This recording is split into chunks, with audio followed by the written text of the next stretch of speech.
नमस्कार, मी सुरेंद्र पवार बांबेवाडी. तर मी शेतामध्ये 2 टप्प्यात कलिंगड लागण केलेली आहे.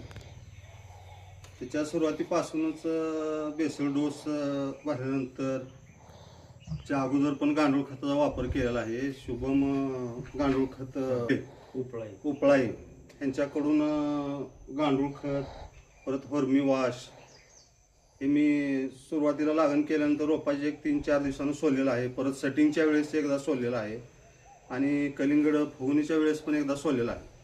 तर त्याचे रिझल्ट मला अतिशय चांगल्या प्रकारचे मिळाले आहेत.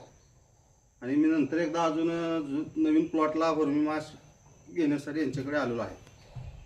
तरी मी जे काय नवीन शेतकरी आहेत, जे काय बागा करतात, कलिंगड, खरबूज किंवा ढोबळी, मिरची वगैरे, त्याच्यासाठी गांडूळ खत आणि हॉर्मीचा रिझल्ट शेतकऱ्यांना चांगला आहे. मला तर वैयक्तिक अनुभव चांगला आलेला आहे. मी शेतामधील माझ्या प्लॉटचे व्हिडिओ यांना दिलेले पण आहेत. त्याच्यामुळे हॉर्मी आणि गांडूळ खत एकदम चांगल्या प्रकारचा रिझल्ट देत आहे. वापरावे.